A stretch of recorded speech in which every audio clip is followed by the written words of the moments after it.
Howdy, friends and floorheads. I have been really looking forward to this. I have owned Die for since it was crowdfunded and was always on my list. And Kevin, who is at the very top here, approached me, or I approached Kevin. I can't remember, and I said, "I want you to run a game." And Kevin gave me a choice of 3, and Die was one of them, and we had to do it. So, Kevin, the floor is yours. All right, thank you. We're going to dive right in. So it's October 2025, and you're in your home or apartment, wherever you might be, and a letter appears out of nowhere. One moment it wasn't there, then the next it was slipped under your door. It's a red envelope with only your name, no address, no return sender. Noticing that as you do, the design pressed into it looks unsettlingly familiar. There's 6 figures seated around a table, though one of the chairs is empty. The handwriting inside is beautiful. It's an old-style calligraphy. Each letter is perfectly formed, like something copied from a medieval manuscript rather than written by the human hand. The letter reads, "Hello, old friends. Can you believe it's been this long? I often think back to those afternoons in the library, the dice clattering, the way we laughed when the world outside didn't matter. Oh, I miss that so much. I miss all of you, and oh, how I miss Sherry. How she'd always sit in that corner seat, pencil flying across her character sheet, adding another detail to her ranger's backstory. And how she'd laugh at our terrible jokes. She made everything feel, well, lighter. We left her behind. We failed her when she needed us the most. Friends, I don't have much time left, and I'd like nothing more than to sit with you again, just like we did before. To talk about our friend, to roll the dice one more time. Please come back to the old school.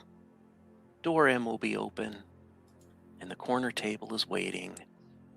All 6 seats.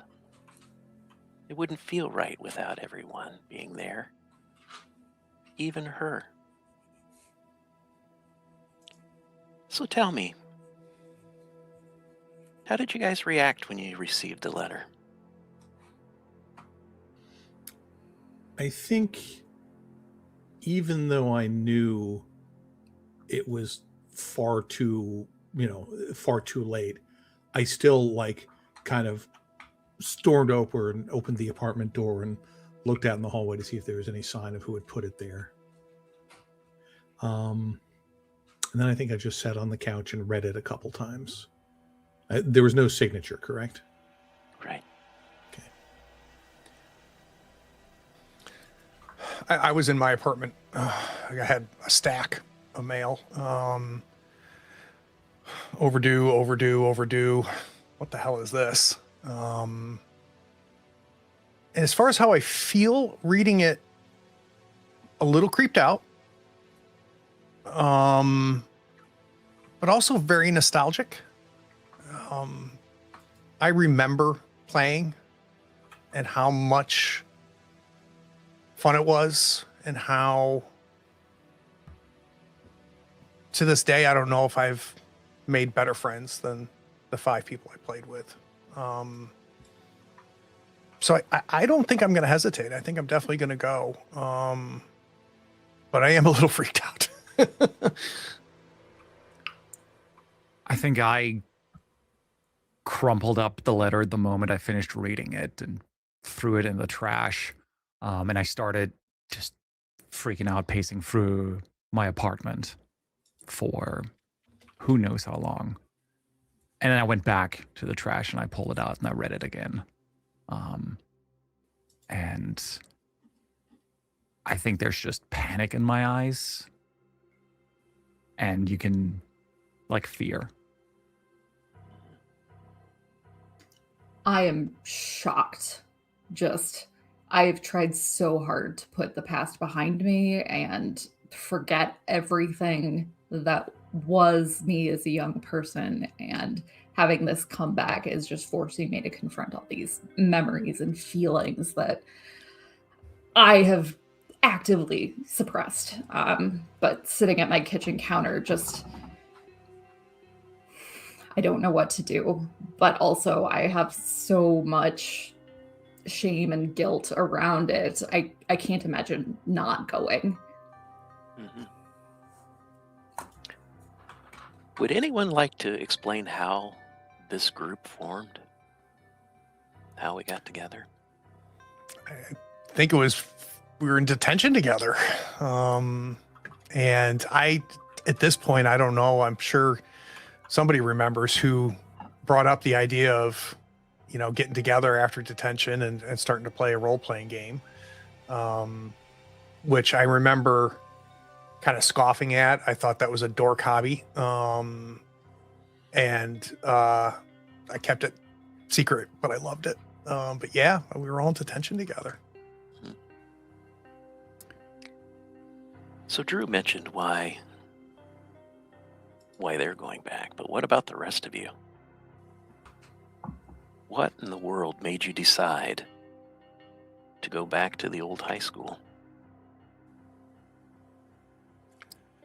For me, it's definitely a feeling of guilt, and that I'm already carrying a lot and I can't carry more. And I want to make sure that I'm not shirking my responsibility, for lack of a better word, again. I think for me, like half of me thinks that this is obviously somebody's terrible idea of a joke. And if it is, I want to find out who it is and, deck them. But I also think that there is some vague possibility that this is from someone who knows what really happened back then. And if there's some truth to be found out, I need to find it.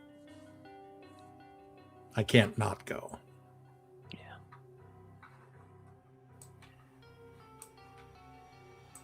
So the days arrived.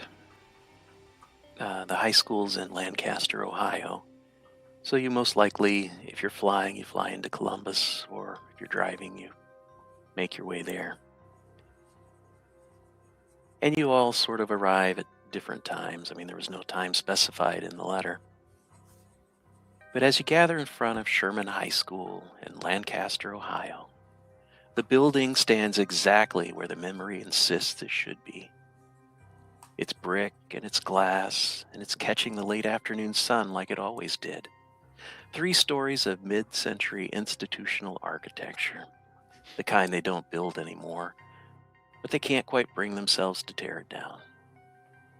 The marquee out front announces an upcoming production of Our Town and Friday's homecoming game against New Trier. Someone's maintained the landscaping, the hedges are trimmed, and the autumn mums are still blooming in their planters, vibrant against the October chill. It looks fine. Actually better than fine. The windows gleam, the fresh paint brightens the trim around the main entrance. A banner celebrating the girls' volleyball team's regional championship hangs above the double doors.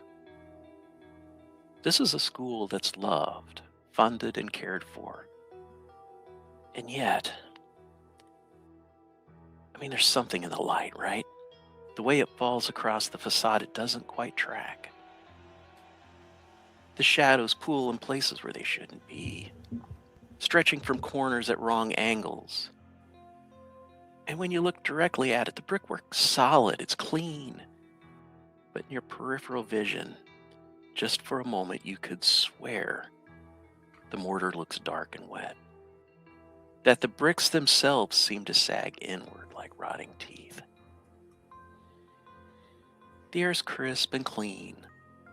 It's a perfect October mixture of fallen leaves and approaching winter. But underneath, so faint you almost convince yourself you're imagining it, there's something else. A metallic, sweet, sour smell. It's like the smell of old pennies left in your pocket too long, or the way your hands smell after touching tarnished metal, copper and rust, and something organic going wrong. Door M, on the east side of the building, it's propped open just like the letter said it would be. You can almost see Coach Henderson walking out of the building, smoking a cigarette between periods, hanging out with the rest of the smokers in the alley. And you see fluorescent light spilling out across the concrete steps.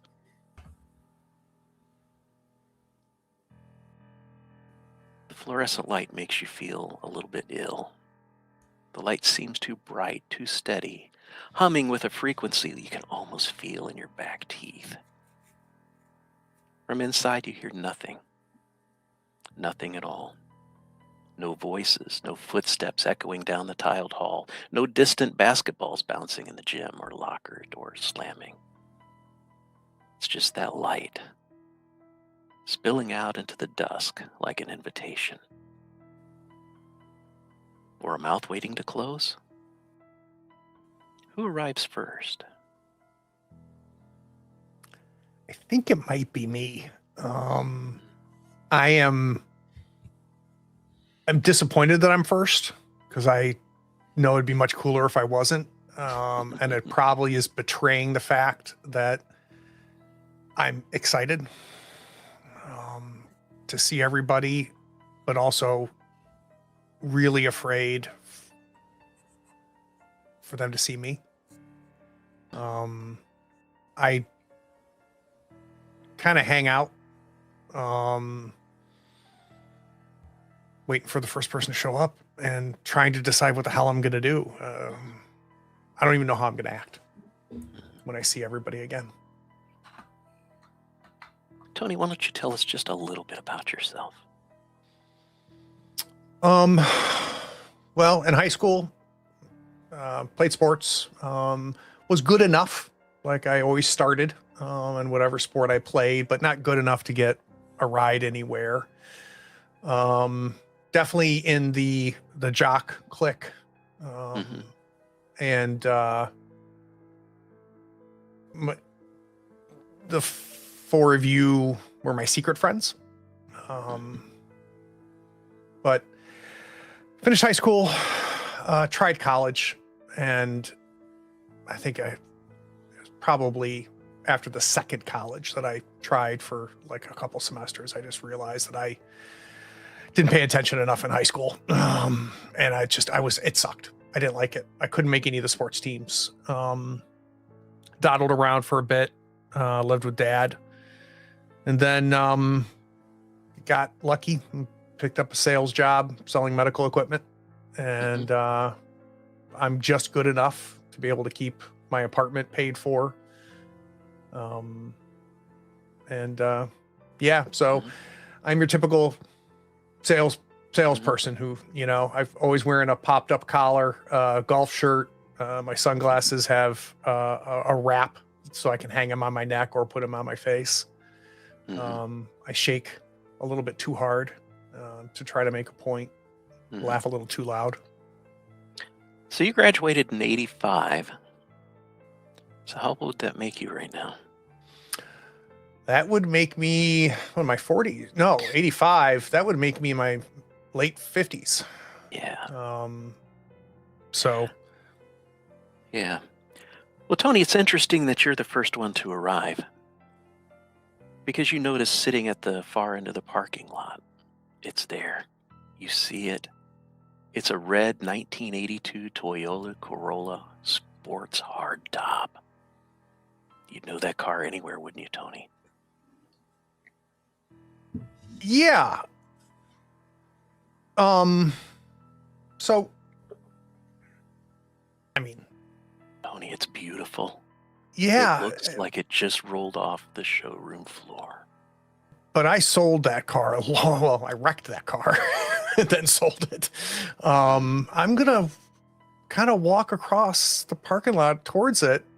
But my head was on a swivel before. Now I'm not just looking for my friends to show up or my old friends. I'm trying to figure out what the hell's going on here because that's my high school car. It is. And you know what? It looks beautiful, but as you get closer, you see the passenger side, the front, it's crumpled inward, like someone took a bite out of it. Headlights shattered, fenders buckled. It's fresh damage, it's recent damage. You see somebody sitting in the car. Looks like they're asleep, passed out, something like that. What do you do? I'm gonna walk towards the front of the car because I don't want whoever that is to think I'm sneaking up on them. And I'm gonna walk towards the passenger side, but from the front. Oh, you can smell it. Alcohol. You can smell it all over the car, all over the driver. What you doing, boy? You hear me talking to you? What you doing, boy? I don't know how to react. I'm just standing there. You I looking stop at me? walking. You looking at me? Yes. What's wrong with you? What do you want?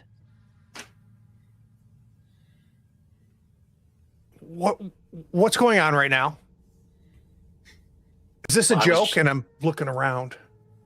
You know, when you turn your head back, there's nothing there. Who's the next one to arrive? I think you're hearing a misfiring engine as an old station wagon arrives on the parking lot. And I'm parking, and I'm not getting out of my car for a while. I'm looking out through the window at the high school. Do I see Tony? Yeah, Tony's at the other end of the parking lot. He's just standing there. Is he just looking at something? It's He's just just standing there. Tony, do you hear Jess drive up? I don't think initially, but I think there's one big backfire as Jess brings the car to a stop that kind of like causes me to shudder a little bit. And I look over and a little afraid to walk up to another car, but I guess I will. And Jess, I see you wave, and it kind of takes me a second, because it's been a hot minute. And in my mind, I look the same, even though I know I don't. And I have you frozen in time, but I figure it out pretty quick. Jess, why don't you describe yourself a little bit? So as I'm stepping out of the car, you can see somebody, a woman in her late 50s too, maybe somebody clothed you would, like a parent you would find at a PTA meeting. But the thing you even see from the distance and that makes you recognize me is my piercing blue eyes. And there's a lot of lines on my face, worry lines, not lines made from smiling. I don't know if you can see them from the distance, but I think I'm wearing fairly thick glasses, and I'm gonna start walking towards you. And the thing that you notice that you haven't seen before is that I'm very visibly limping. I'm going very slow. Jess. Hey, Tony. You look great. No, I don't. No, I don't. And when we get close enough, Jess, I don't know what to do. So I don't know. Do I shake your hand? I kind of want to give you a hug, but I don't want to go in for a hug and get refused. I'm keeping So my hands very clearly like close to my body like this. Like, Okay. you know, I don't want a hug right now. Okay. But I'm giving you a smile. Yeah. You got the letter. No, I just like coming to this shitty place for fun, Tony. Okay. Of course I got the letter. Do you have any idea?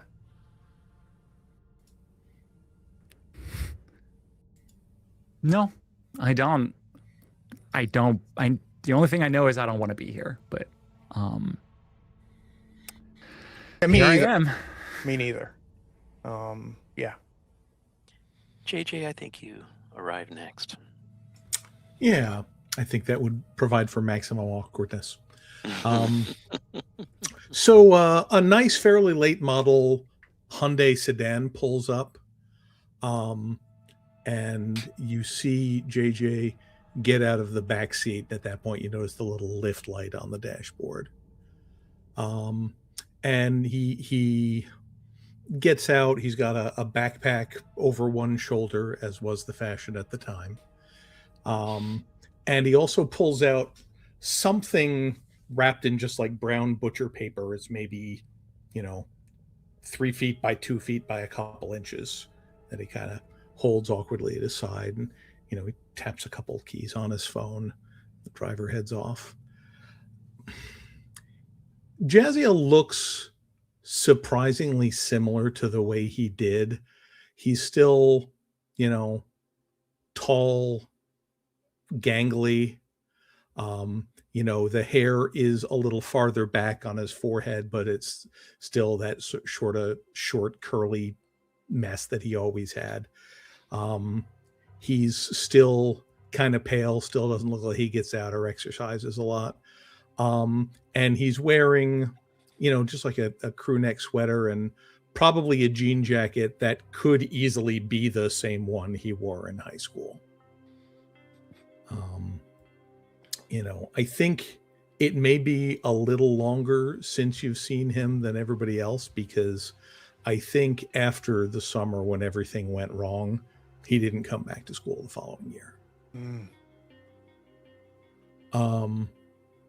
But he sort of, looks around, looks at the door of the gym, and then kind of sees you two and starts walking over in that direction. Which one Oh my did God, this? he's the same. Jess.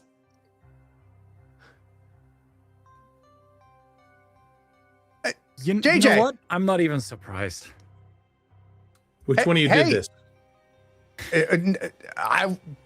Jess and I were just talking about it. No idea what's going on. I was afraid I was the only one who was going to show up. So I'm good to see you.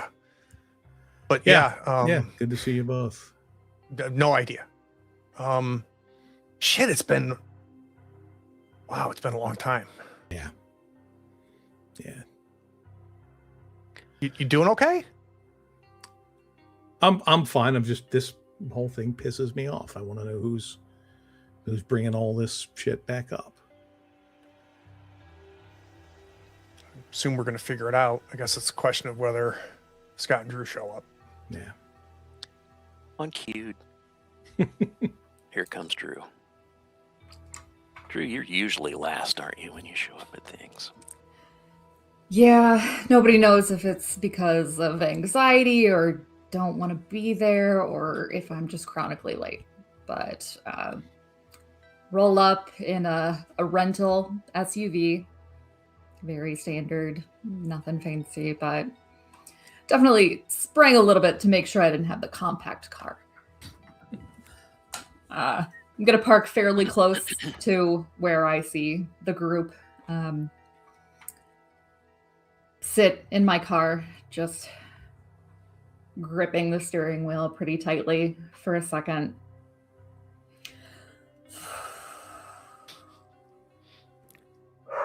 Okay. Gonna reach over on the to my passenger seat, open the door. First thing you see come out is a cane, then foot. I'm still short. Didn't happen to grow a couple inches over the years. Wearing a blazer, jeans, some sort of neutral shell underneath, short hair, kind of a severe haircut. I've gone completely silver, but trying to hold myself with some sort of dignity and authority as I walk over as upright as possible while very, very intentionally setting down my cane, almost daring everybody to ask. And then another heavy sigh. Well. Hey, Drew. Good to see you. I never thought I would be here again. Yeah. I don't think any of us did. So I guess letter is not from you either, right? Absolutely not. Well, that leaves one. Yeah. Should have known. Yeah. Has anybody looked around inside? I mean, I haven't even gone in yet. I kind of, I don't know, kind of wanted to. I was afraid I was the only one who's gonna show up. I didn't even know if you guys got letters or not. So, no, I didn't go inside. all right. Well, So as you marching approach, order. yeah, as you approach the door, Drew, you see a music poster and it's plastered to the side of the building. Very disrespectful, right? Just slapped up against the side of the school. It's advertising the Guilty Party. It's a local punk band appearing at Union Jack. Union Jack's a local under 21 music venue. Problem is, this place hasn't been open in 20 years. How do you know the Guilty Party? I mean, I dated the front man. Of course you did. It was maybe not my proudest moment, but it got me in for free, so that's all that mattered. But that's a name I have not heard in ages. When you first looked at the poster, it said they were appearing tonight. You glance back again, and the dates changed to March 15th, 1985. You mentioned this to anybody? I'm pretty sure that's all going on in my head, so absolutely not. I would not mention that to a soul. That's probably a good idea because no one else sees it. Are you okay, Drew? You look like you've seen a ghost. Well, I'm here. Yeah. I think that's what we're doing here. And All I would right. rush. I would Fighter rush in to the front. door. Then cleric.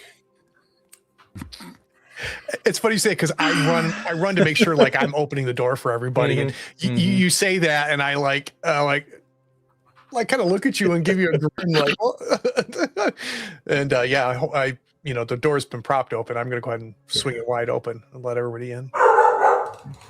And then Well, the the dog lights- showed up. Oh no, attack dog. There's a You dog in don't this know stall. that dog fits in. I'll give The you a little lights- smile when I go by. Like that's the first time you see my Mhm. little smile at you, Tony.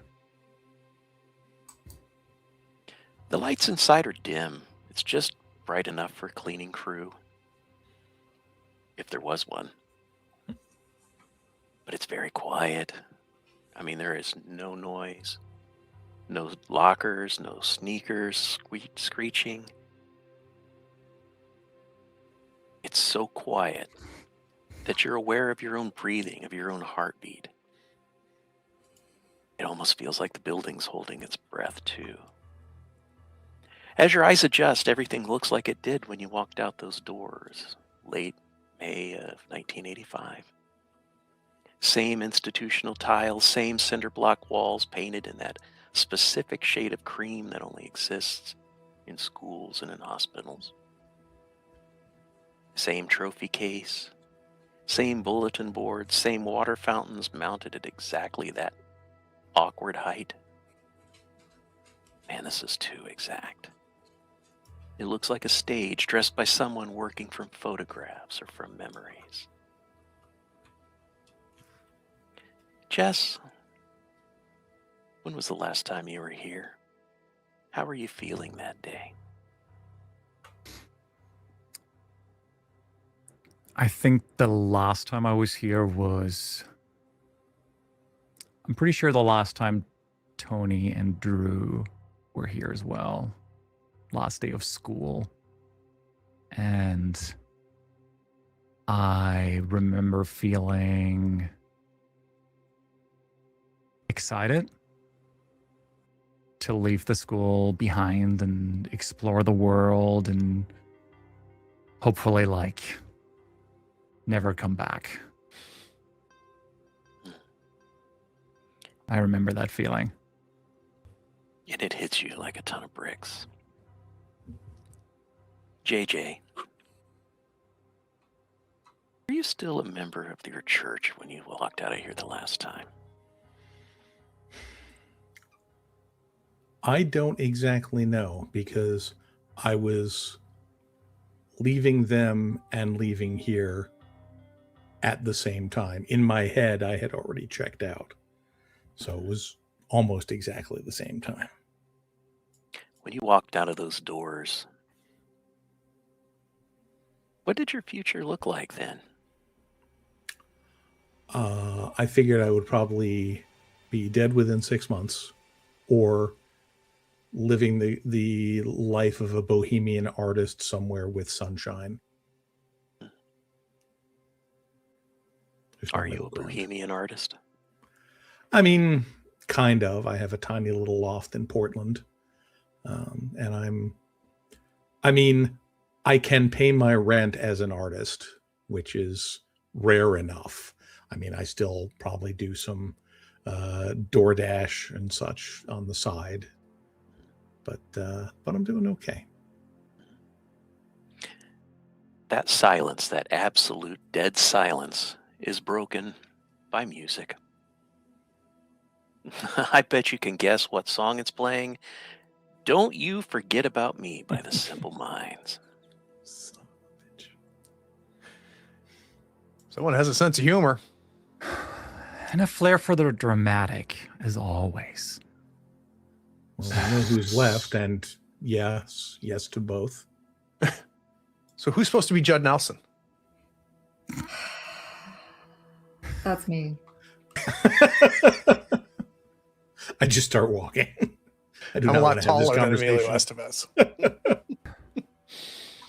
it sounds like the music's coming from up ahead. The acoustics are all wrong. You can't explain it, but it's wrong. The sound is traveling down these halls, but it doesn't quite track. Is it coming from the auditorium? No, I mean, you see the auditorium, it's dark and the doors are chained. That leaves. No way, of course. It's the library. Place where you served your detention 40 years ago. Place where 6 of you met, where you were thrown together by some administrative indifference that would later fail to notice when one of you stopped showing up. Place where you found each other before you lost her. Music's coming from there, you know it is. And the lights are on. What do you do? JJ is honestly pretty tense. He just starts walking with purpose towards the library. And whoever's closest probably hears him, mutter something about, let's get this shit over with. You take the lead, and I'm right behind you. As you hit the library doors, they stand wide open. The minute you cross the threshold into the library, the music stops. Then the smell hits you. It's old paper, it's dust. But underneath, there's that chemical tang of cleaning products that, just can't quite cover the musk of neglect. You see the circulation desk, it's empty. Computer monitors are dark. They look like they came straight from 1985. The return cart's overflowing with books that look like they haven't been touched in 40 years. Covers are faded, the spines are cracked, the kind of wear that comes from time, not from use. Someone tried to organize them, but they failed. Then you look down, past the stacks of library books. You can't quite see the reference section. But that's where you used to spread your character sheets and argue about saving throws. There's the light. It's warmer than the fluorescence, and it's flickering, and of course it's candlelight. Straight on through. I think before you see me go down, I'm visibly shaking a little bit, and I'm grabbing something out of my purse that I'm carrying with me, and I'll bring it to my mouth before I then follow. Okay. I'm pretty hesitant to follow, but I don't see any other path, so. Yeah. And JJ's ahead of me. I'm right behind you, JJ. I kind of stop and turn to the two of you. Jess, I don't think I see you putting that in your mouth, but I see the hesitancy on both of your faces, and we're all here. It's going to be okay. Tell that to Sherry. I turn around to that and start walking. So when you get over there, you can see the table, the candlelight flickering. The lights are dimmer over here, so it kind of gives you that mood of 1985 D&D, when Satan was in every little thing associated with the game. The table's the same one, you'd swear it. You got the burns in the laminate where Drew was trying to set it on fire. You got the same scratches in the corner where Tony tried to carve his initials with a compass when Mrs. Kellerman wasn't looking. You got the residue, the ghost of old tape, still marks the edges where someone tried to tape it down. 6 chairs, 5 occupied by nothing but expectation. But one, it's occupied. It's your old GM. It's Scott Pierce, and he's your host for the night. You see him, he sits in a wheelchair. It looks like one that's been borrowed from a hospital, the kind with the IV pole sticking up. There's no IV, just an oxygen tank. It's green and institutional with clear tubing coming up to his nose. His hands rest on the armrests. They're thin, not just aged thin, but consumed thin. Skin looks like tissue paper over bird bones. Liver spots cluster on the back of his hand. But it's his face that stops you. This isn't the Scott from 1985. He's gaunt, he's hollow. His cheekbones are sharp enough to cut you. His eyes sunk deep in their sockets, reflecting the candlelight with an intensity that has nothing to do with the flame. His hair, what's left of it, it's gone past gray. You know that strange yellow-white, like old newspaper? Just wisping around his ears and collar. Oh, he looks 90. But he's only 58. You came, he says. His voice isn't what it used to be. What the hell, Scott? I wasn't sure that you would come. Well, you were cryptic enough. Can't hear you, Brian. Yeah, I just realized that. I think we see JJ kind of walks into the room and stops. I mean, there's enough room for everybody else to get in, but it's like he was all set to just rip somebody a new asshole, and then seeing him like this, Yeah. he's like recalculating the entire thing in his head. It doesn't say a word. I'm sorry, guys. I probably should have been more forward, but I don't have much time. Look at me. What happened? I don't know. Cancer. Shit, man, that sucks. I'm sorry. Yeah. Yeah, I just wanted to play one more time. No, that's cool, Scott. Yeah, man, like a phone call would have been cool. Man, I get it. I know, like, you like to turn it up, but kind of freaked me out a little bit, dude. I'm sorry. And the extra chair, We've always had 6, right? And as you call attention to that chair, JJ kind of goes over, he unwraps the squarish thing he was holding and kind of looks at it for a second before he sets it on the chair. And it's a portrait of her ranger, Sherry's ranger, but it's Sherry's face in the character description. It's actually quite good. How dare you? what the fuck? It's beautiful. I thought she deserved to be here. Scott starts to cry. You see tears coming down his cheek. I'm gonna walk over to Scott and still my hands on my side, but I carefully put one hand on your shoulder. It recoils when I feel how thin you are. You could have called, definitely. I know, I'm sorry. I just needed to see you guys one more time. I can't So you were- believe you. Go ahead. I can't believe you. Yeah, JJ, that you like What? warn us or something, right? Fuck, I didn't know if anybody else was even going to be here. I have one thing I could do for her now, and this was it. Like, fine. And he picks it up and like turns it around so it's facing the back of the chair. No, look, it first off, looks great. I just wasn't really ready for it. You know what I'm saying? Okay. But turn around. But I mean, I get the sentiment. I do. I just, between you and Scott, Jesus. He kind of looks over to the rest, to see if there's any other objections.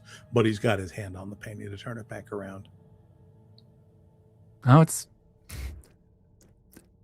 you're really talented, Jazz. Like, it. True. Are we cool? I am staring daggers at Jess, then at JJ. I can't believe I'm agreeing with fucking Tony. I'm gonna walk over to the cart and like kick it.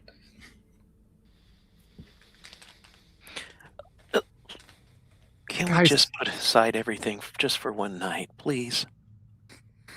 Can we just play the game? Do we really have to play? Fuck. Sure. Or we could go into town, get a bite to eat, drink, talk about old stuff. But you really want to play, don't you, Scott?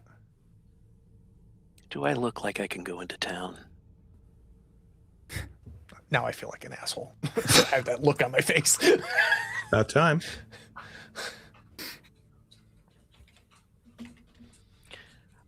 So, you see, Scott has placed your character sheets around the table.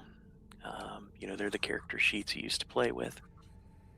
And you also see that there's a little wine glass, and he produces a bottle. I'd like to have a toast, if you don't mind, to friendship and to our old friend. Tony, would you mind pouring the... Oh, wait. I'm sorry, Tony. No. JJ, would you mind pouring the bottle for us? Sure. I just kind of look at it in passing. I don't know a lot about wine or anything in particular, but just if there's anything weird about it. So we all have our wine. Scott raises his glass.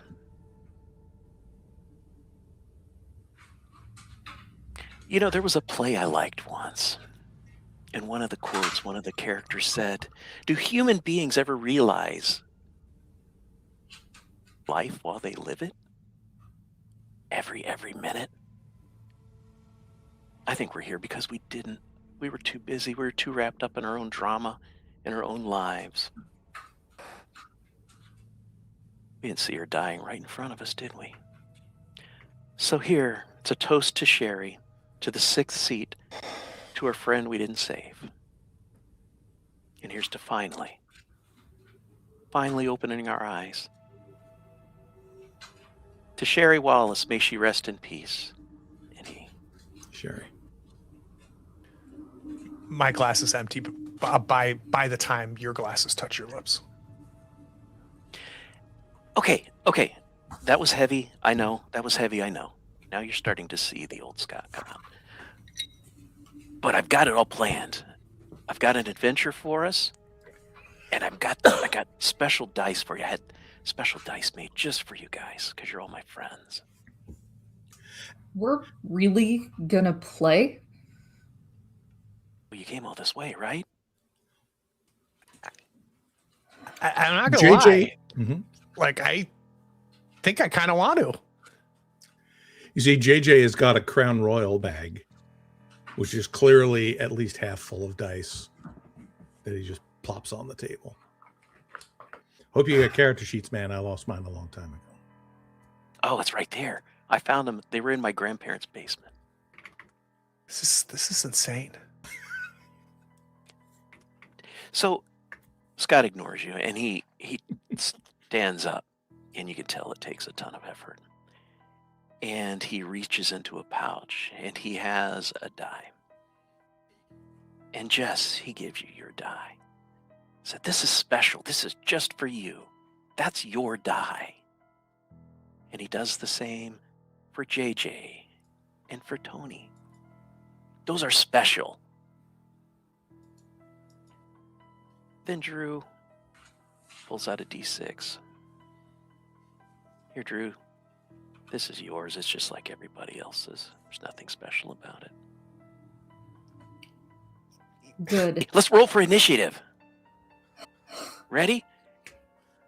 Sure. And This is a he D12. shakes the dice.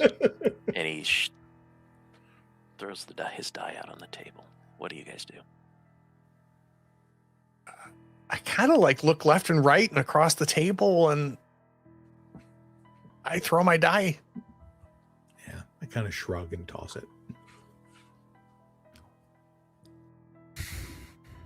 I'm hesitating. Just drop it. Come on, Jess? get this. While you're hesitating, everyone else has rolled their die. They all disappear. As your die falls from your hand, it hits the table, and you join them. Hey, Craig, let's take a break. Sounds good. We'll be back in 10 minutes.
I think we're back. We're certainly somewhere. Okay, so you dropped the die, you rolled the die, and it felt like you were being sucked through time. You're not in the library anymore, or at least not that library. You're still there, but it's ruined. The tables are broken, the chairs are broken, the bookshelves are knocked over. It's just barely light enough for you to see. There's a bit of ambient glow, but you can't really tell where it's coming from. What you notice? Ash. Ash is just falling. Almost like snow. And standing in front of you, where Scott was before all of this, hovering about 3 feet off the ground, there's this most grand wizard. Robes are fire, actual fire. You see the flames moving around. Has the hood up. You see an apparatus coming up over his shoulder and connecting across his mouth. It's like a mask. The voice is amplified, it's low and it's booming.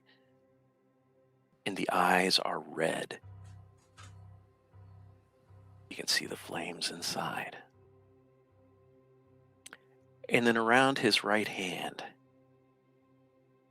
you see 5 glowing fireball orbs just rotating around his arm. So here we are. Isn't this cool? I mean, this is cool, isn't it? Come on. What the fuck is this, Scott? What is this? Is that rancor? What? Where are we? What is going on?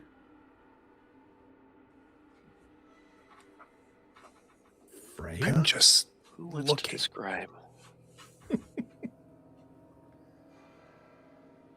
No. So, Tony, or should I call you Rancor? What do you look like?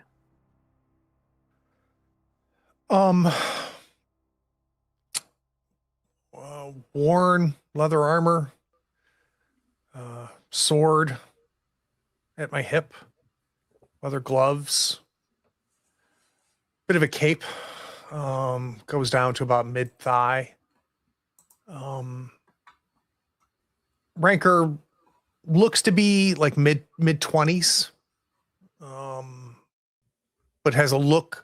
I have a look on my face that I've seen a lot more than most 25-year-olds would have seen. You get a vibe from me that's as worn as the armor I'm wearing.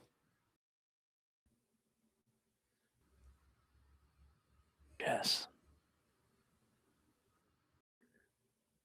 Yeah, I look myself up and down, and you see, as I'm standing up from the chair, pushing myself off the table, a long, flowing green cloth dress with a lot of golden flower accents curling up from the bottom like tentacles.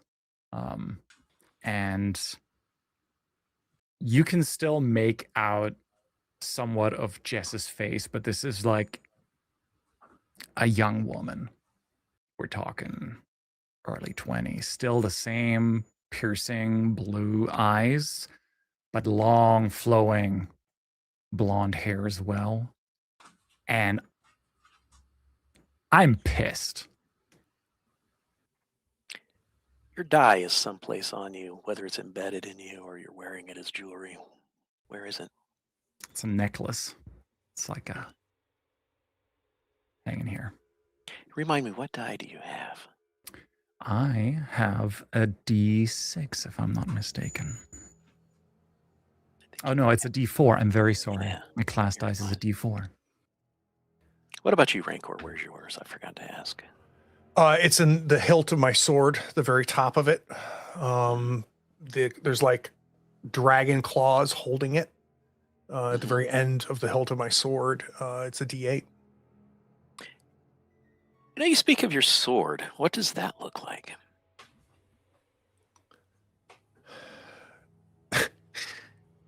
It's a sword that doesn't make sense. If this was medieval, right? Like, it's too long. It's obviously looks to be too heavy to be effective in any way. But it also looks really good on me. You can tell it just fits me. It's in its scabbard. The hilt is ornate, obviously handcrafted with love. It makes sense in a fantasy novel sort of way. In your head, you hear, "Hello, Rancor." You're here. Why do you think you have the power to control me? I think we need to figure that out, don't we?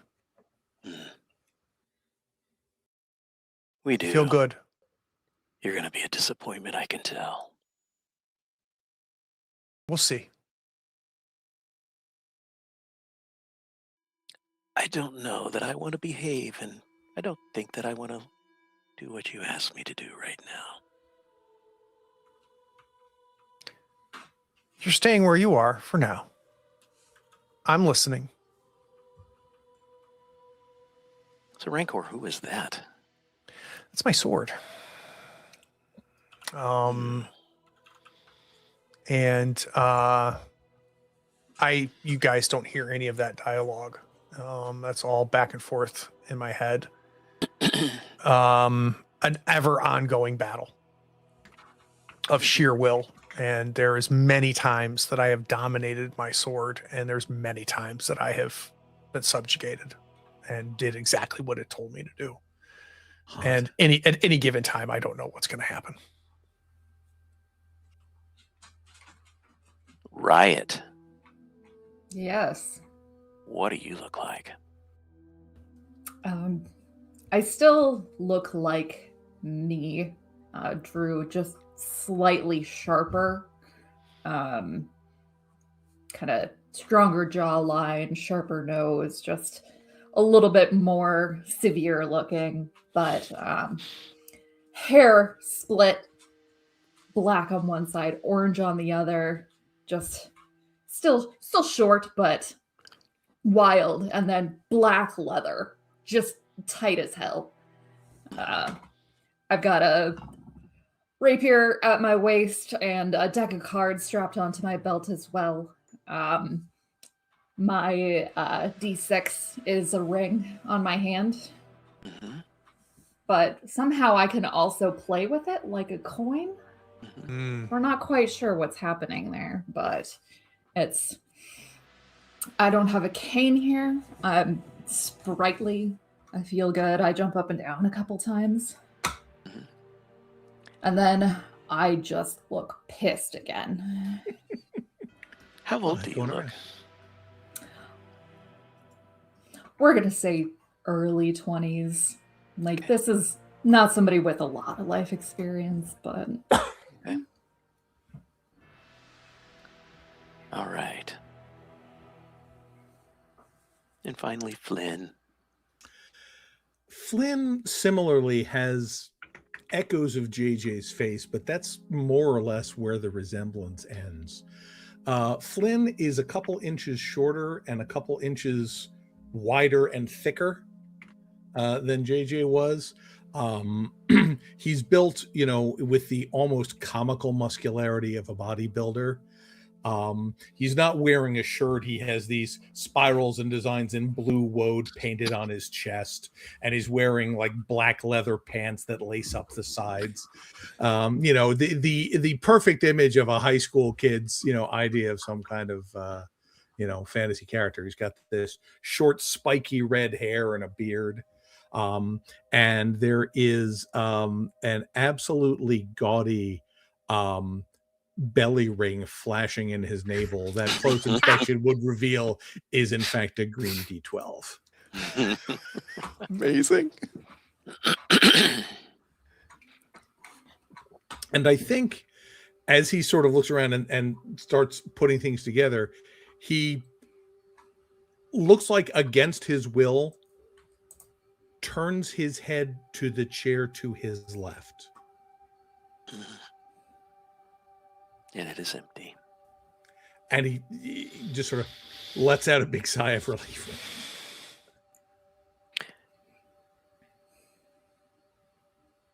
You hear a whisper. And all it says is, "Are you ready?" And it's inside your head as well. Mm-hmm.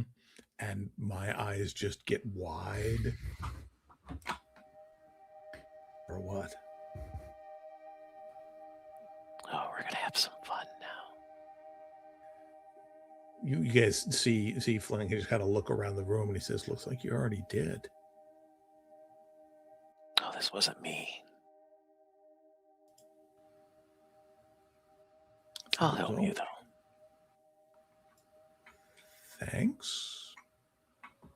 Just call on me when you need me. Sure. So, Scott, the master, or the witness, as you seem to know him in this realm.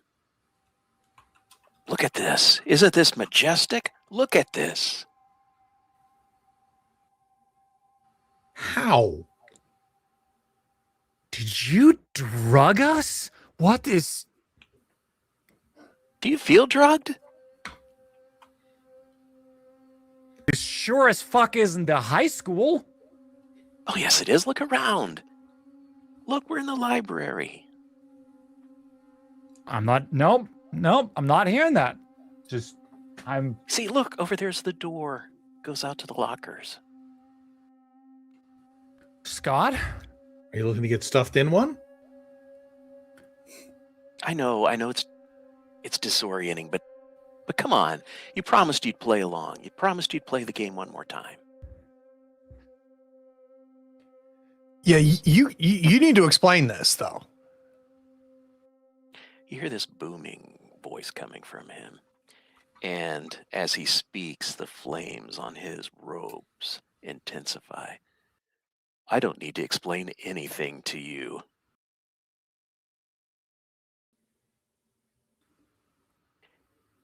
And one of the balls circling his arm flies up toward the ceiling, explodes. Bright light. And he's gone. Oh, what the fuck, man?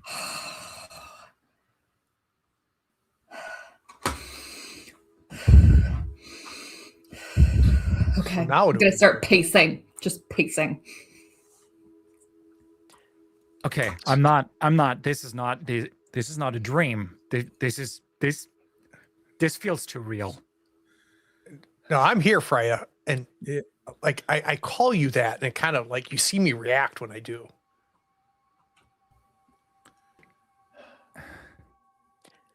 Yeah, no, you're not dreaming. No, that's... Yeah, that's not my body. That is my body, but it's not. You know what? I'm going to have to sit down again. So Yeah, no. I recognize Freya. I did a sketch, remember? That's her. Flynn. Yeah. And Riot. I want to try something. I walk right over to Rancor and slap him across the face. You feel that? Hurts. Yeah, no, yeah, you're here. Don't need to do it again. So literally the only person I would let do that. You're standing in the library, and it looks like this is thousands of years into the future, right? Everything is kind of collapsed and it's decaying, and you have the ash coming down. There's a little bit of ambient light. You can kind of see things. You see the door that you came in from. It's off to the east, Then off to the north, you can kind of see the door. You can see the outline of it. Excuse me. You know, that's where the locker bays used to be. That's the hall that would connect everything together. You realize that, you know, you go out into the hall, there's locker bays. You can get to the big rotunda where you can access the auditorium, the gym, the office, the library. Why what's your are we move? why are we still in this school? Scott, you Is it- weaselly little shit. Like maybe this is like a dungeon or something. Well, yeah. I mean, obviously, he's going to have some kind of dumbass quest for us to do. What do you mean some Um, kind of quest? Like, Look, look. I don't know if we're drugged. Then great. We're in the back of a white van somewhere going down the turnpike, and we're going to end up in the river. There's nothing we that's can gonna do make me about that feel now. better. Yeah, look, I don't think that's what's going on. I mean, unless the whole wheelchair act was a fake, I don't think he could overpower one of us on a good day. But You hear either we're drugged somewhere, or this is some value of real, and we better deal with it. You hear a growl coming from what would be the east door that you came into the place from. It is a low growl that you can feel in your chest. Don't know what it is, but it's big. Immediately, I get myself between that sound and my three friends. And I draw my sword and just have it ready, but not up. You hear that, right? Yeah, and Flynn kind Yeah. of reaches over and picks up his hammer that's leaning against the table. And you know, the rule book was full of those realistic, you know, medieval pole hammers with a hammer and a spike and a thing. This is like a comically large metal version of the sort of cartoon hammer. You hear rustling coming from that side. You hear footsteps, and they're loud. And you hear the growl again. And you hear coming from nowhere but everywhere. And it's Scott. You better run. Yeah, we learned the hard way to always believe him. So, I'll pull up the rear. Let's go. Sure, yeah. So there's another door out of here. Off to the north. I guess we go that way. I've got some graph paper, so it's to the north, 5 feet wide, 10 feet wide. Sorry, never mind. Yeah, you just use your graph paper. I'm not gonna. You'll have to guess. So you walk across the room. There's the door. Door's closed. Of course, the door's closed. And without even sort of thinking about the irony of it, I think Flynn just leans forward and puts his ear to the door. You hear weeping. Somebody's crying in there. And I'm still standing. I'm maintaining between the sound and you guys, and I'm kind of like I'm like side, right? My left shoulder is towards you. My right shoulder is towards the sound, and I kind of look over and go, "Well, is it locked? This thing's getting closer." You see green eyes open, and they're cat eyes. I'll try the door. Okay, as you open the door, it actually feels like something from the movie The Shining, where this black ichor just kind of hits the door and rolls into the library, almost like the elevator scene in the Shining. It's splashing and rolling. Everybody give me a dex check. No, rolling dice. So difficulty. Yeah, walk us through it if you difficulty would. 0. So the way this works is the GM sets the difficulty. So you'll need 1 success for level 0, and you roll. You have a score in dex. So, for example, mine's 2. I would roll a pool of 2 die. You can add a die for advantage or remove one for disadvantage.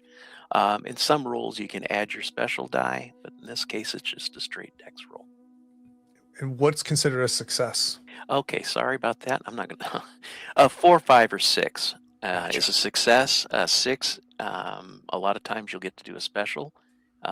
Your weapons may have special things activated. A 1 is a critical failure. Great. All right. Okay, so That's my roll. All right. Rancor succeeds. He does not fall down. Flynn succeeds. And the 1 is only a critical failure if there aren't successes, right? Right. Ooh. Did I roll Wow. that correctly? You I hope did. so. Good. Has everyone rolled yet? I think we're waiting on Riot, right? Right.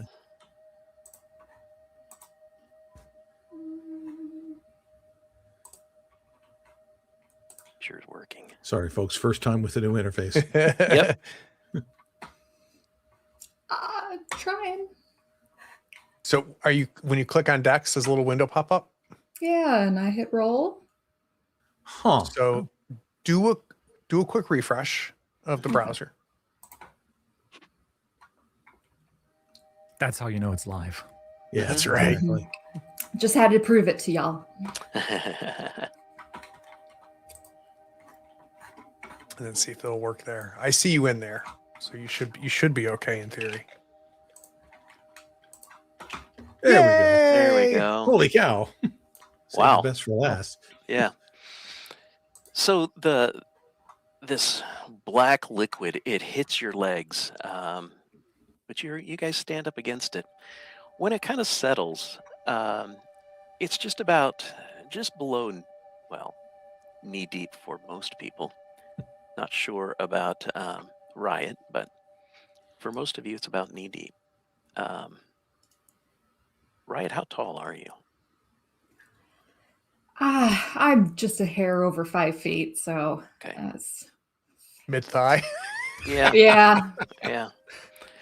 But you held your own. But this liquid, it's warm, but not hot. It's kind of this nasty, lukewarm. If it was water, it'd make you sick. But you stood against it. What you see when you look out into the hall, it's a long hall. It goes both north, or it goes to the right and to the left. But straight ahead are lockers, and you remember these lockers. I mean, that's where you were. That's where your locker bay was. And guess Is it the what? hallway? Yeah. Yup. Sure is. There's the lockers, because of course there are. And when you say that, your locker glows, and you can see like this light coming through the vent holes. Well, I'm walking towards it. I'm stomping towards it. Excuse me. Splashing as you go. Mm-hmm. Let's get through this and shut the door. Okay, so you shut the door. So, Freya, as you open your locker, bottles and bottles and bottles of Valium start falling out. Huh. I stagger back, and I just Well- stare at it. What else is in there?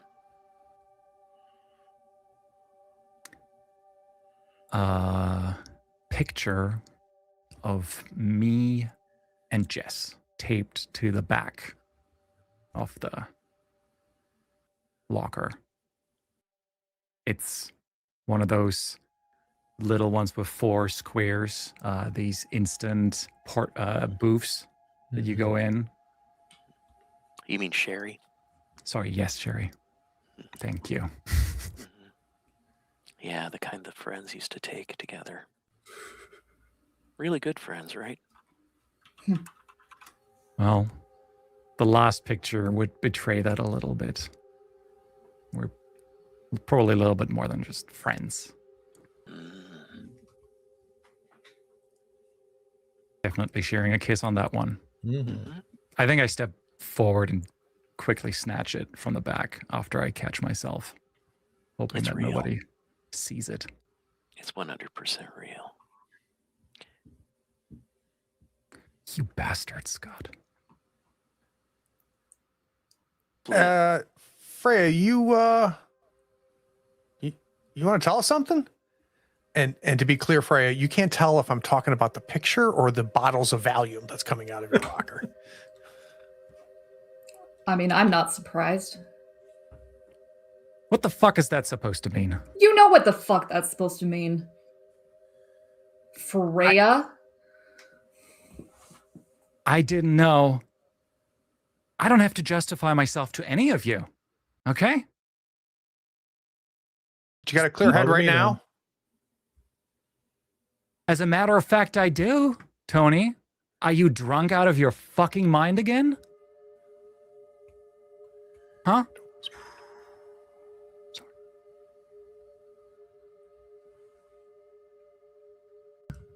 Flynn, your locker lights up. And I think he just kind of goes over, like raising his hand as though his muscles would remember the combination, but I don't think there's even a lock. He just kind of pulls it open. Yeah.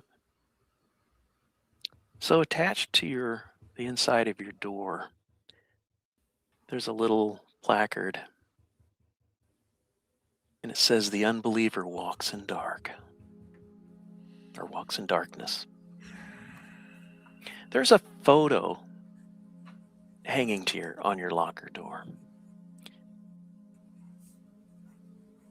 And the name underneath it says Sarah Morrison. And there's a contract attached to the photo. You know what the contract is. That was your wife. Or she was supposed to be your wife.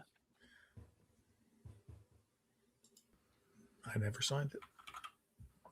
I mean, I put words on it, but it wasn't my name. Your parents signed it, though. Your father signed it. I never did anything with her. Do you guys see that?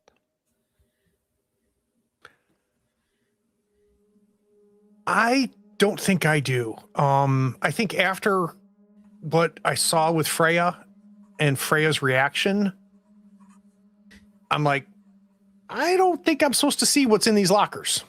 So I'm not looking out of fear and respect. So, Ranker, on your locker, there's a football, cardboard football attached, and it has your old number on it. You know that's what the cheerleaders used to do to the players' lockers before the big game. Of course, yours is lighting up now. I'm going to be super like I'm going to guard it with my body as I'm opening it because I do not want anybody to see inside but me. As you open it, a couple things. One thing's fine. A couple things. First, you see a newspaper clipping, and it talks about how out on the old highway, there was a hit and run. And this 78-year-old woman, she was known. She would take care of others. She would do the Meals on Wheels. She was hit and killed while she was walking along the side of the road. Her car had broken down. So there's that newspaper clipping. Then there's a diary. You know the diary. It's Scott's diary.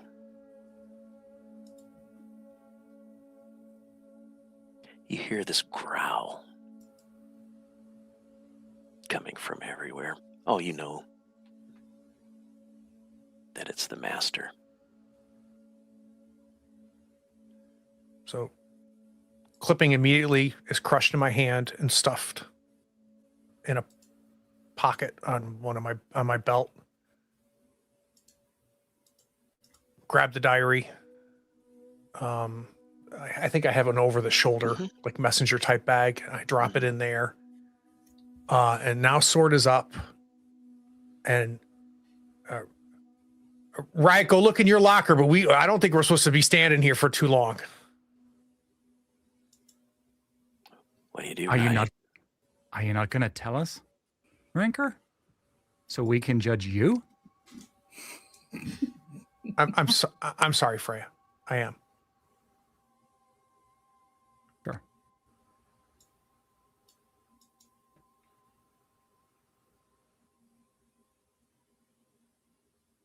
You know you have Today, to do it, Riot. I'll sidle on over. I'm gonna punch the locker next to mine first. And it opens. There's nothing in it. Here you go. Judge away. Oh, that's not your locker. That was the one next to you. Your locker's still there.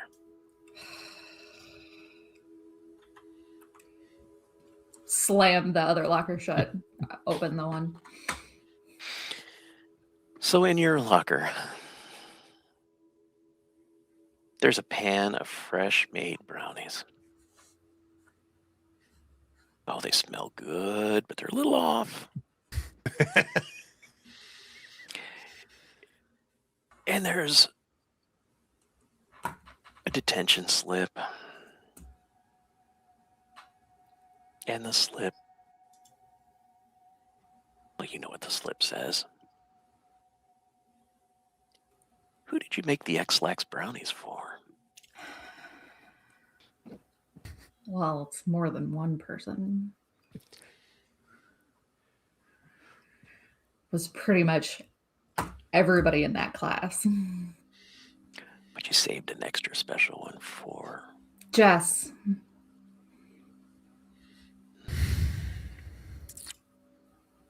And Ranker got a bit too, didn't he? Because Ranker, you didn't get to play in the big game because you had the shits. Yep. Darn. Where do you think your life would have gone, Ranker, if you would have gotten to play? We don't think about that, but thanks for asking. Well, right, you have that in your locker. They do smell good.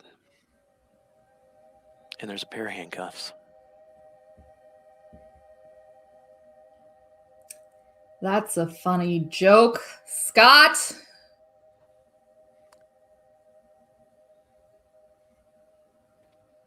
I don't think any of this is funny. I think this is all messed up. But You got that right. if we're going to tear each other apart, he wins. I don't know what Scott is up to, what this is. None of this makes sense, but it feels real. So I'm going to treat it as if it was real. And we can't be tearing each other apart. As much as I want to wring your neck, Tony. Ranker. I think we're better off not doing that. You're right, Freya. I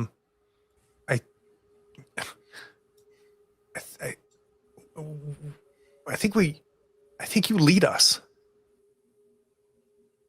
So what do we do? Lead us? Not you, Riot. Yeah. You want to be in charge, Riot? Because that Rather- always goes well. Never gets us into any trouble. At least it's interesting. Not going to stand around wringing our hands. Cool. We have interesting right now. I don't want interesting. I want boring back. But You hear whispering. You can't understand it. It's almost like a whispering, like a chant. And it's coming from the foyer. I mean, it's right there. You can kind of see out into the distance. The ash, the dim light. You hear whispering. You hear crying. All of us do. Mm-hmm. Freya, we keep going towards the crying. I think getting away from the growl. I like crying better than Okay. growl. okay, 1 second. If this is a game, I can't believe I'm saying this. I think we have to go where Scott wants us to go. You know how Scott gets when we don't pick up his clues and follow his trail when we used to play? It was miserable. We're going there. He holds all the cards clearly. You've seen him. Whatever he is now. How much worse can it be?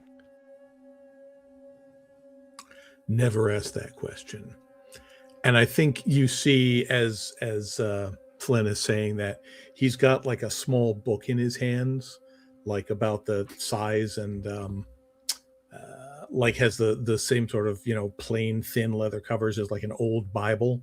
But it's too thin to be a Bible, so you're not sure what it is. And it's like it's on fire in his hand.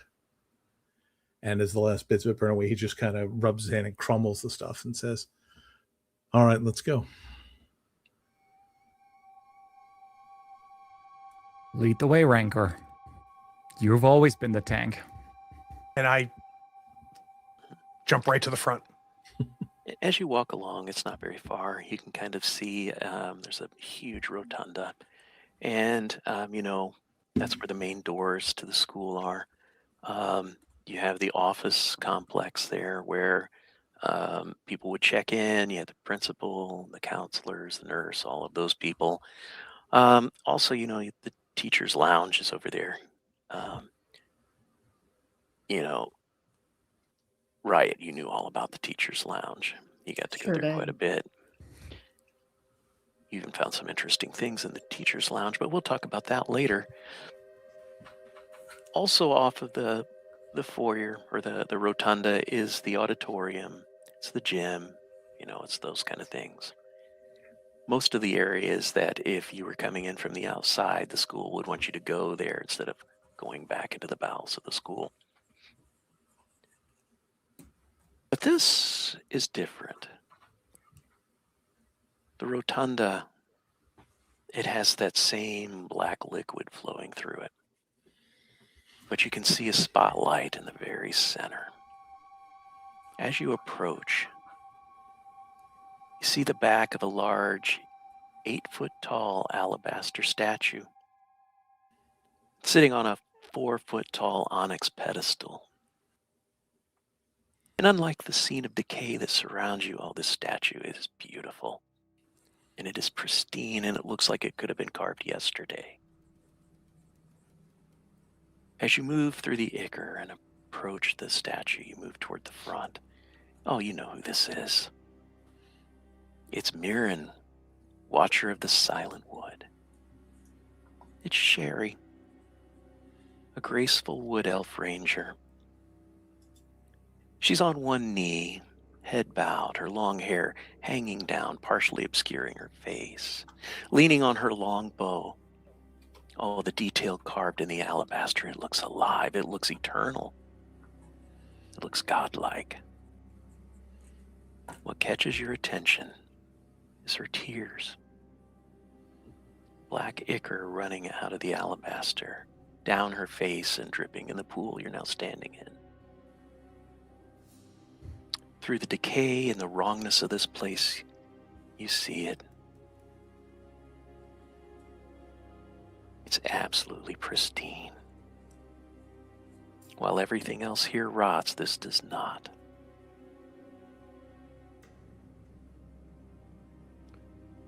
Real subtle, witness.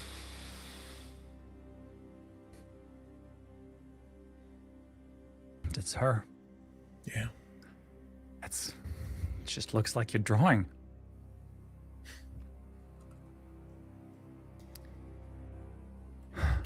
Anybody got a stone to flesh scroll on them? No, never mind. That's a terrible idea. Frey, what do you think he wants us to do? Because I think you're right. I think we have to play it this way. Okay. He wants us to hurt. I'm sorry. This is from all Okay, the check. puzzles. From all the puzzles that Scott has thrown our way. That's the most fucked up one. I'm sure there's something there. I'm not going to step closer to that thing, but I don't I know. wanna Touch it. Look at it. There's probably something engraved on it. I want to walk up to the statue, and I'm going to take my thumb and wipe away the tear. As soon as you do, every one of you, you're in complete agony as it feels like your skull is pierced by a frozen blade. This cold sensation ripples down your spine, something ancient, something deliberate. It's as if skeletal fingers have breached your bone and they're excavating something you buried deep. The hall dissolves. Each of you are pulled backwards by yourself into some thing you don't see the others. You're pulled backward into a single crystallized moment with Sherry. Oh, it's not a memory you choose to keep, but it's one that chose you. It arrives complete. You can see the specific quality of the light, the exact tone of the voices, the particular scent of that day, every single detail rendered with surgical precision. It feels invasive. It's a violation. Your mind recoils even as it's forced to witness this unwanted, but yet undeniably true vision. This isn't nostalgia. So each of you sees a 10-second point in time. Who wants to go first and tell us what they see, they smell, they hear? Go ahead. I can smell Sherry's rose scented shampoo in her hair as I'm standing on the steps of our house, her parents' house, at night. She's holding something in her hands, something clutched to her body. Can't see. And that moment, I'm stepping forward, trying to kiss her, and she pulls away, and it hurts.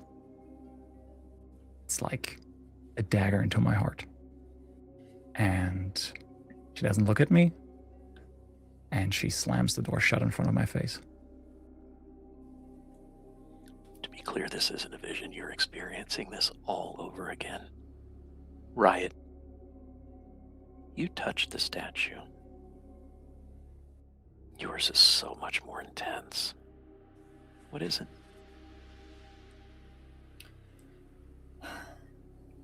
We're in the girls' bathroom in the high school. We both have tears streaming down our face. I'm just, please don't, please don't. I don't think I can take this. I don't think I can take this. And I just collapse onto the floor. And by the time I look up, she's gone.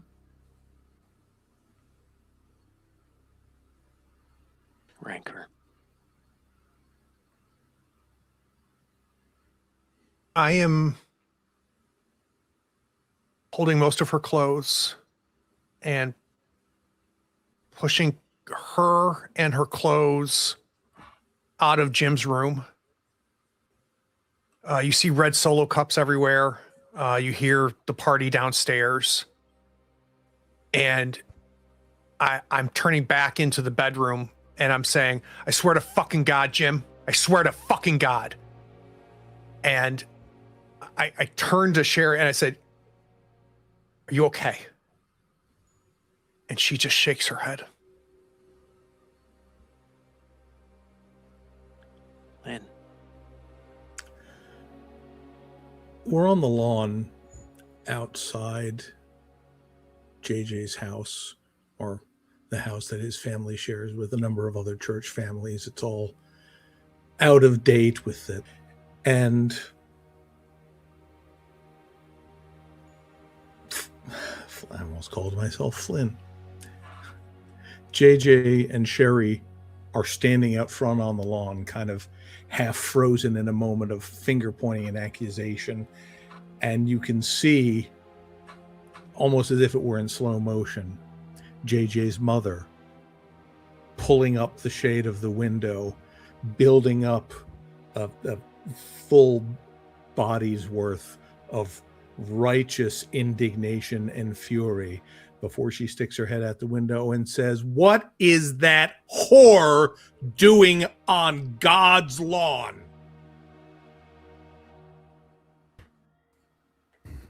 A scream.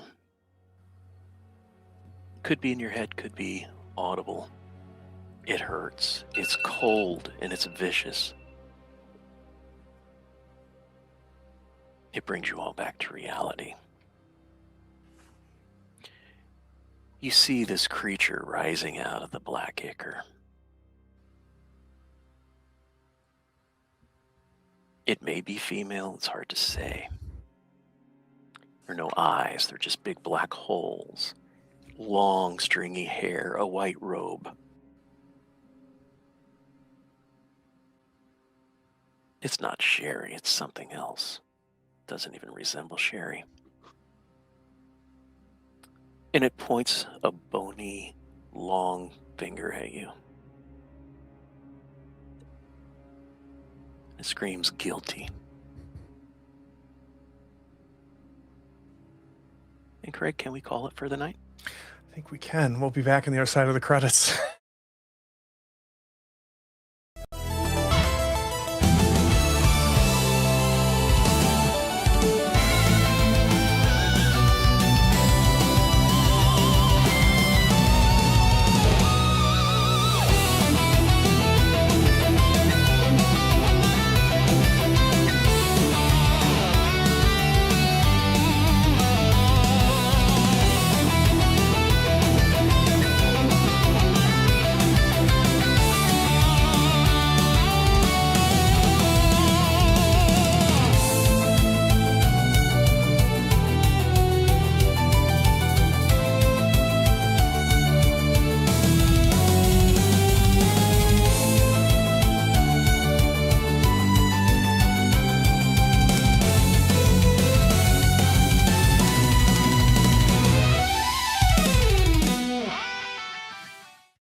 So while the credits are running, Kevin, being a good human, was like, "Are we okay? Like, am I leaning in too much? Am I pushing too hard?" And all four was like, "Nope, this is what we signed up for."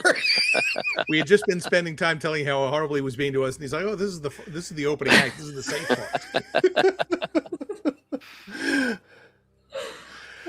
Ooh, so Kevin, what we like to do on the channel, as you know, is we like to do thoughts, stars, and wishes. Thoughts has to do with the game itself. Stars is the moment where we found ourselves the most present. Not necessarily like who our favorite moment was or anything like that, but just when we kind of lost ourselves instead of staring at, faces on a screen like we were in the game. And then wishes is what we, the players, are hoping for.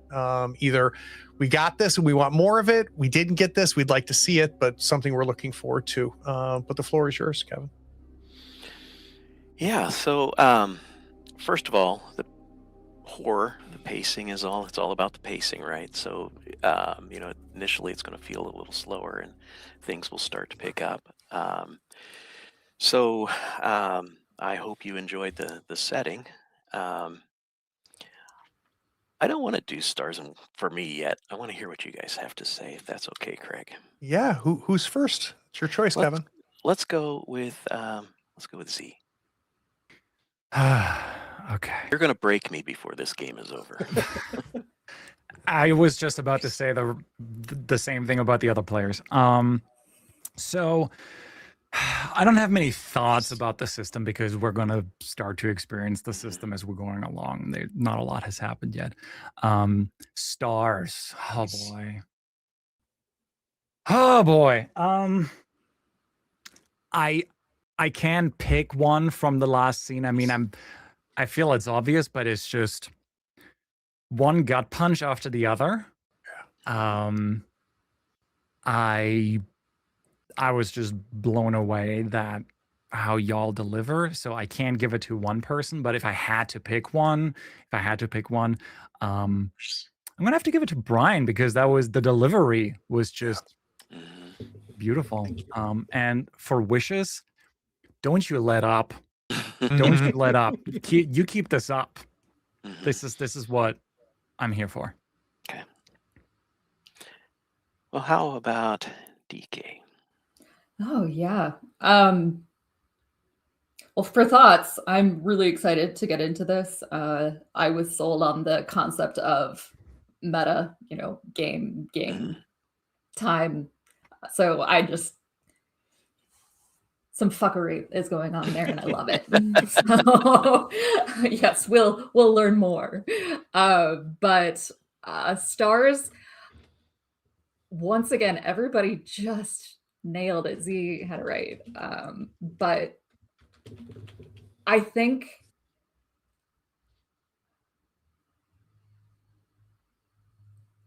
I think the way it was set up to give us each a moment to, like, with the locker, to just have that with the flashback.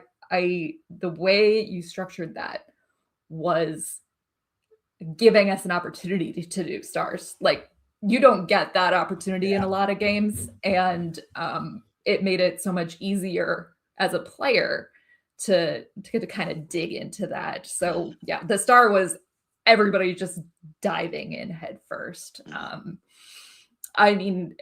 Craig with Jim, I felt my heart just drop.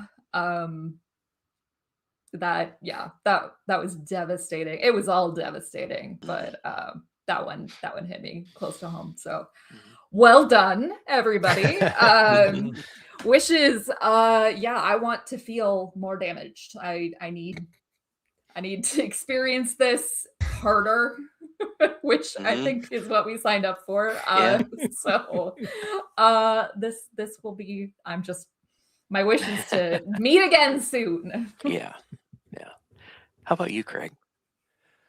I think mechanically this is a very clever game. I appreciate, and we haven't seen it yet, the asymmetric nature of how each of the characters work, but it's not overdone. You can tell Grant was involved in this. Not to take anything away from Kieron, obviously, but there's a Grantness about this game, which I appreciate. Stars for me, I think I tie what has already been said, but just in general, I'm really enjoying, Kevin, the ability for each of us to kind of define things, define the history, define the words. And for those of you watching, there's been no discussions here, right? Like, Kevin is springing stuff on us, and we are reacting and building, and this is a great table for it, right? And I realize that for some people, that's not what they enjoy in a role-playing game. This is what the five of us love doing. And I really enjoyed learning about it. What happens to me with this type of situation is I find myself like not coming up with something. My little vignette at the end there just was there. I was just like, that's what happened, right? And it was just me retelling it, which is part of the beauty of this game. My wishes are the same. I want more. It's funny, we say, I want to be broken, I want you to beat us up. So my wife does not like horror movies. I love horror movies. I love horror movies. And I was explaining to her one time, she's like, why? And I'm like, because it's a safe place to be scared. And I can feel the tension. I can feel the fear. I can feel everything in it, and I'm okay. And that's kind of like what this type of a game is for me. Like, I want to feel this stuff because it's safe. We've got safety tools in place. This is just a game, but we can still feel these feelings and explore these aspects of ourselves and our characters in a very safe place. So this is the hobby for me. So more. All right, Brian.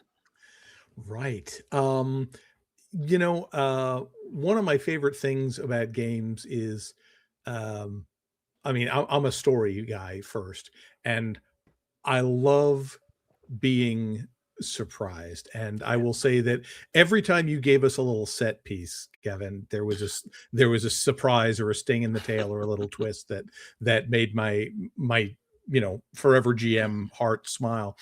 Um, and one of the things I really like about this game is that, I know the rules such as they are, they're pretty light. I know what my character can do. I don't really have a good idea of what any of the rest of you can do. Mhm. I have no idea what the world is going to be like outside Yeah. these doors. And I love that opportunity to just, kind of be in the moment and say, all right, I have literally no idea what's coming. Let's go.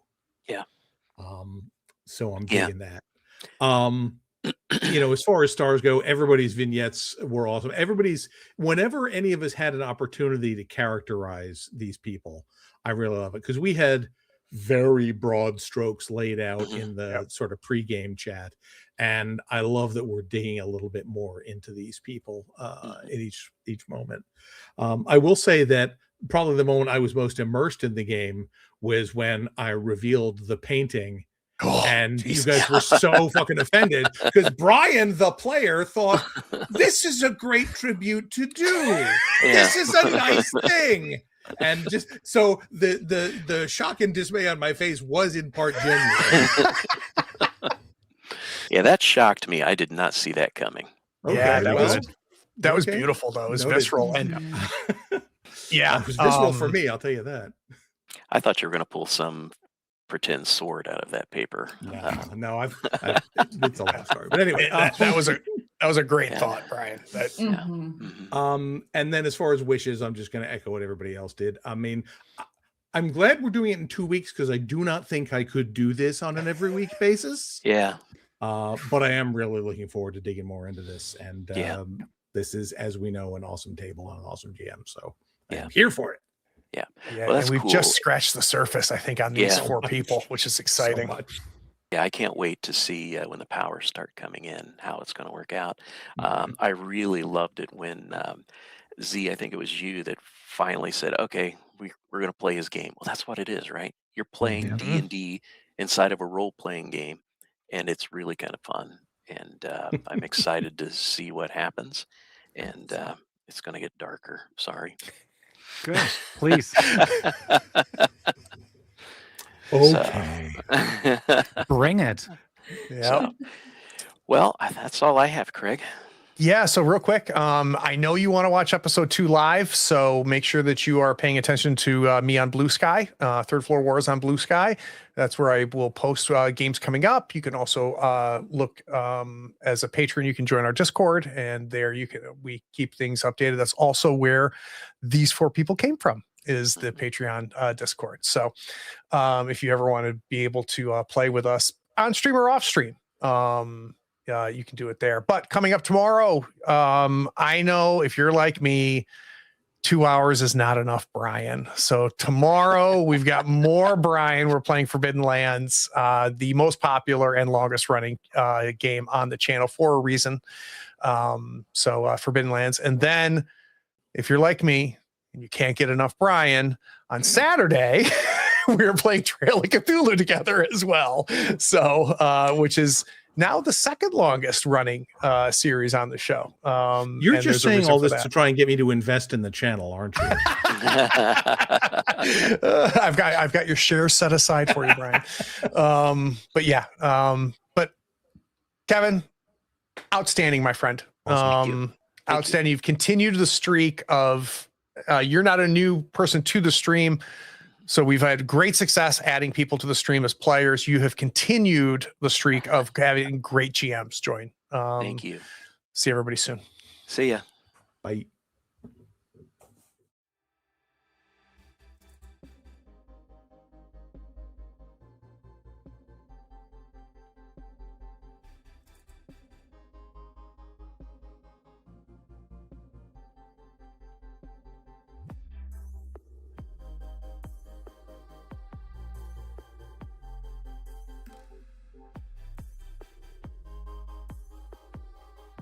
Howdy friends, thank you for watching. All our content is archived and organized in playlists on the Third Floor Wars YouTube channel. Check it out. And if you could like, follow, subscribe, and even set your notifications to this channel on YouTube and Twitch, we'd appreciate it, and it'll make sure that you catch all of our content. I talk with creators, designers, and experts across the gaming landscape in every episode of our podcast, Tabletop Talk. Open up your favorite podcatcher and search for Tabletop Talk from Third Floor Wars. Support your creators. They make the content you love, and it's your support that makes it happen. If you want to help us, go to Third Floor Wars on patreon.com, and you can help us for as little as $1 a month. Thanks again. We'll see you next time. Take care.